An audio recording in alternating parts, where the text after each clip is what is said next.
G'day, welcome back to this edition of MGUY EV News for Saturday, the 5th of October 2024. Be sure to follow me on the usual socials, links in the description, and please make sure you're subscribed and have enabled all notifications so you never miss out on any future videos. And if you'd like to support this channel, why not buy me a coffee? Click the link in the description or scan the code on screen. So this is a bit of a run and gun episode. I warn you that in advance. It's going to be very quick. I'm up here in Brisbane at CPAC. I've got my lovely, got my lovely new t-shirts with the embroidered MGUY logo. Very happy with those. So I thought I'd give you a little view out of the window here. We are in the fair city of Brisbane and I'm on the 67th floor of the Meriton, which is just a phenomenal view out of the window. We were on the 12th floor, but we got bumped up because there was a leaking tap. And we've got this amazing view out of the 67th floor. Phenomenal. Just take a look for yourself.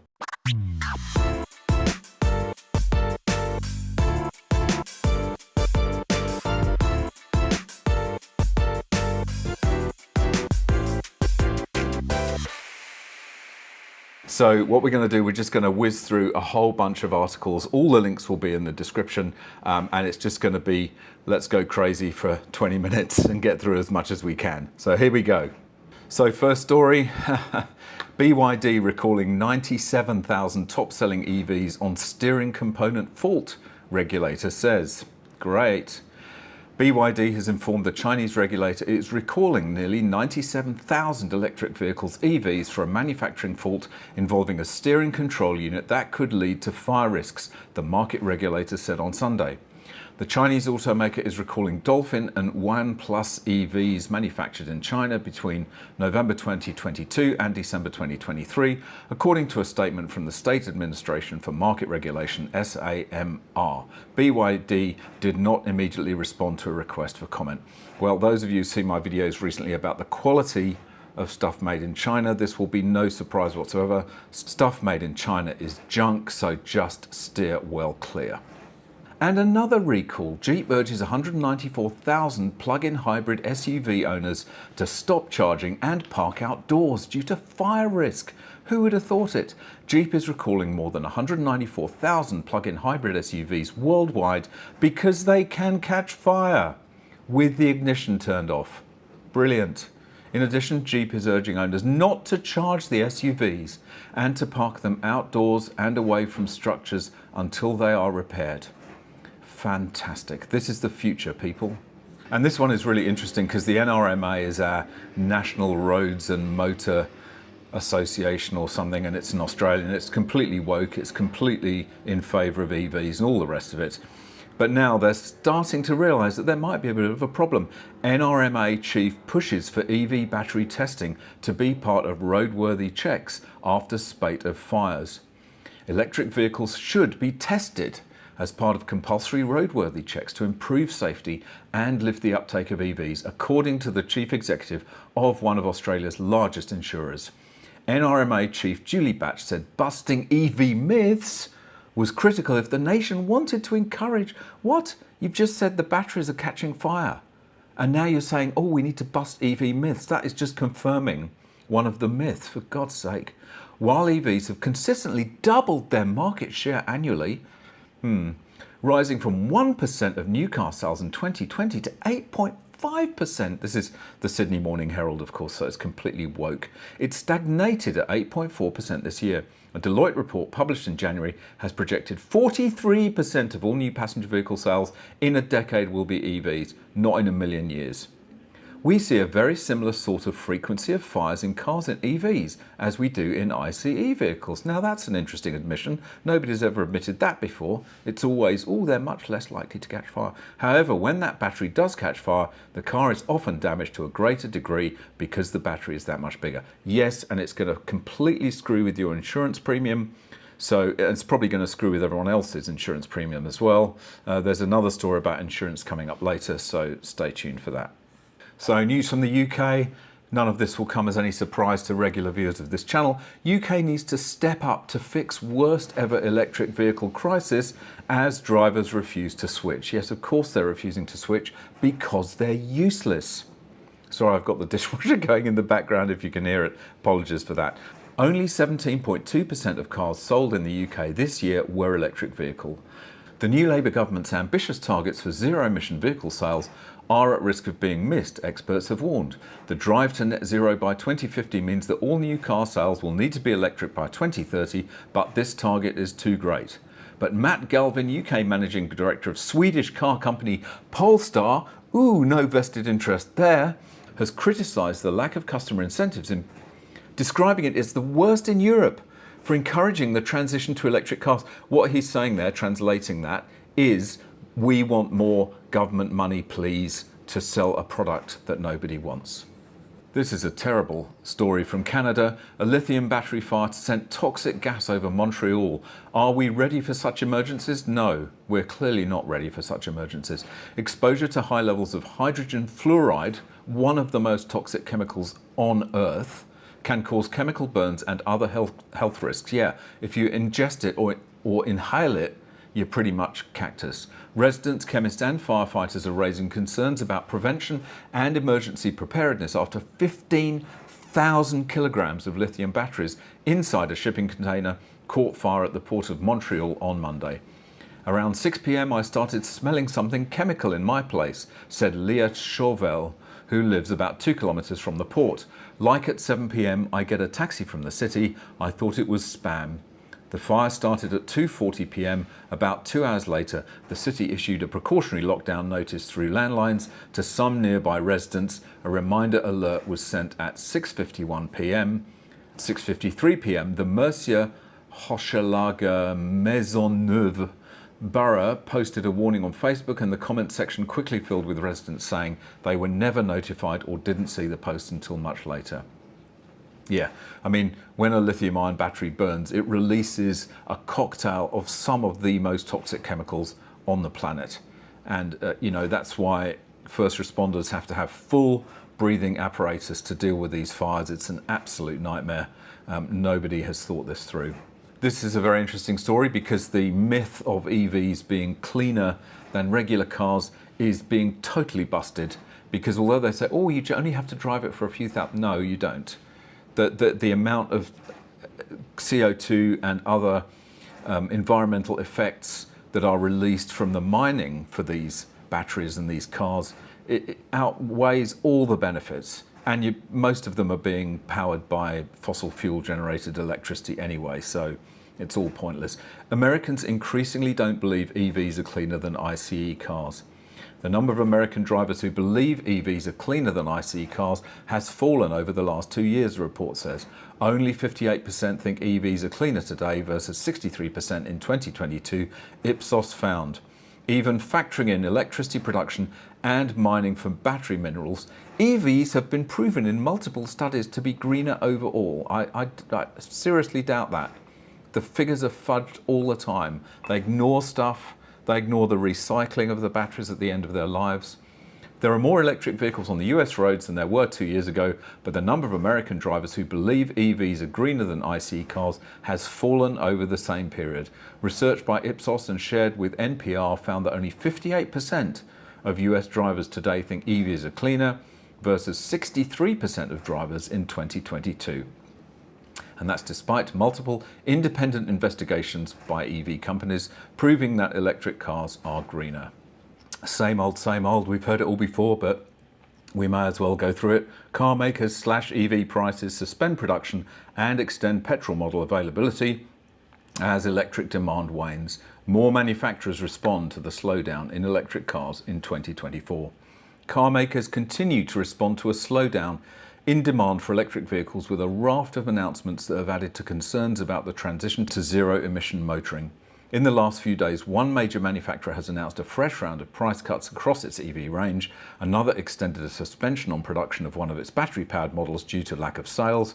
And a popular maker said it will offer new cars with petrol engines for longer than previously anticipated. Vauxhall slashes electric Corsa and Astra pricing. On Thursday, bosses at Vauxhall confirmed it had significantly slashed the price of its Corsa electric and Astra electric models as part of its efforts to democratise access to EVs. That means they're trying to sell more, but they're probably making a loss. Prices have been cut across both lineups by about 10%, with the biggest reduction on the Corsa Electric 50 kWh Ultimate of £4,150, bringing the price down to £33,040, which is still a shed load of money for a shit car. Wow, this is some conflagration. Fire destroys 3,000 electric vehicles in Vietnam. Just imagine how many lithium-ion cells that is. A huge fire at a factory in northern Vietnam destroyed 3,000 electric bikes and motorbikes Friday, state media said. Thick smoke rose from a warehouse belonging to the DK Vietnam Japan Electric Vehicle Company in Lang Son City after the fire reportedly broke out around 7 a.m. on Friday. Several explosions were heard. Over 2,000 electric motorcycle components were also destroyed in the flames, state media said. Well, get used to more of the same if we continue down this mad EV path. So green hydrogen was going to be the big saviour of the planet in case electric vehicles weren't. But people are running away from it faster than their legs can carry them, quite frankly. Green hydrogen hype fades as high costs force projects to retreat. Climate-friendly hydrogen was one of the most hyped sectors in green energy. Now the reality of its high cost is taking its toll. In recent months, some of the biggest would-be developers of the fuel have cancelled projects, axed orders and scaled back investment plans. The low-carbon fuel is simply too expensive to stimulate demand in many sectors of the economy. On Thursday, Origin Energy Limited cancelled a project to produce the clean-burning fuel in an industrial area of eastern Australia. It has become clear that the hydrogen market is developing more slowly than anticipated. Understatement of the week. And there remains risks in both input cost and technology advancements to overcome, Origin's Chief Executive Officer Frank Calabria said in a statement. The combination of these factors mean we are unable to see a current pathway to take a final investment decision on the project. Well, if you think electrical charging infrastructure is mad and expensive, then multiply that by about 1,000 to get to hydrogen infrastructure and fueling. It's absolutely insane. I'll go into the details in another video of why it's so insane, but everything has to be at ridiculously high pressures, ridiculously low temperatures, and the hydrogen makes steel and other metals go brittle. So it's a complete disaster. So many of you will remember that diesel was going to be the savior of the planet back in the early 2000s. And we were all encouraged to buy diesel cars, and until we weren't. And now we've come full circle again because look at the headline, diesel car sales outpace electric amid flawed net zero targets. Car makers urge Chancellor to overhaul green mandate as EV uptake falters.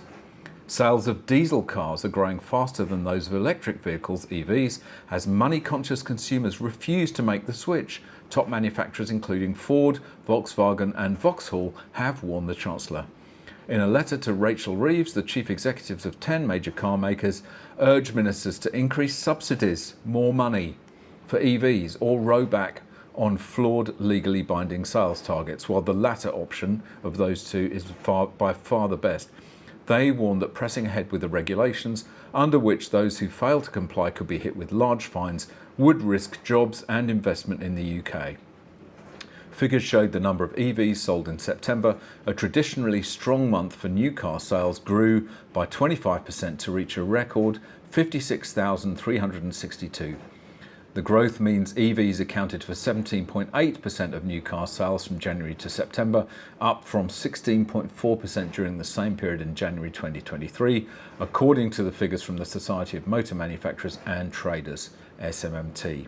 Beneath the headline figures, and this is the key paragraph, however, the lobby group pointed out that sales of EVs to private consumers had grown by just 3.7% to 11,919. This suggests the lion's share of the overall increase had come from fleet operators, such as rental firms and leasing companies. See, it's still the fleet market that is driving EV purchases and the EV sales figures. It's so misleading. Very, very few individuals, private individuals, are buying EVs because they just don't make sense. And some desperation here from Auto Express. that says there's still ways you can charge your EV even if you don't have off-street parking, and we'll show you how to do it. Yeah, right, how's that going to work? Electric car charging at home with no driveway, rules, tips and cross-pavement options.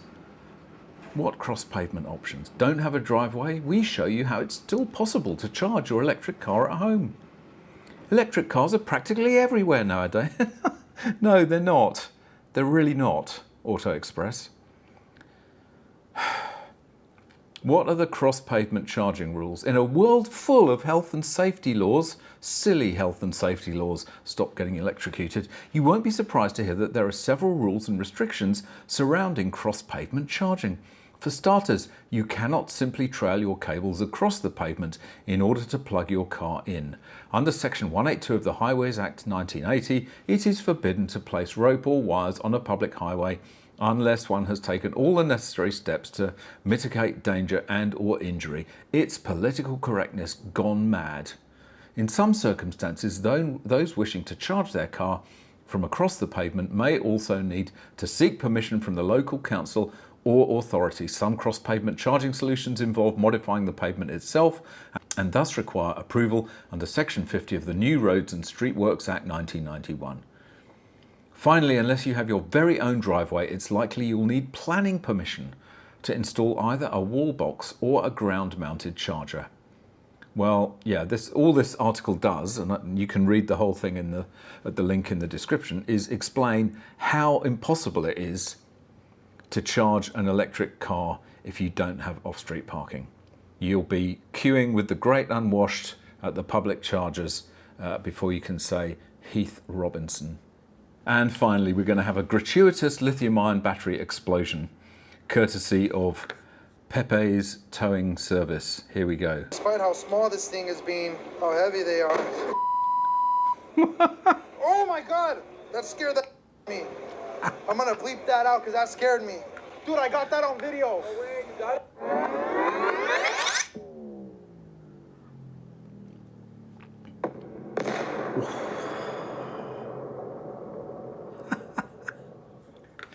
Yikes is all I can say to that. Anyway, that's about it for this one. Thanks very much for watching. Really hope you enjoyed it.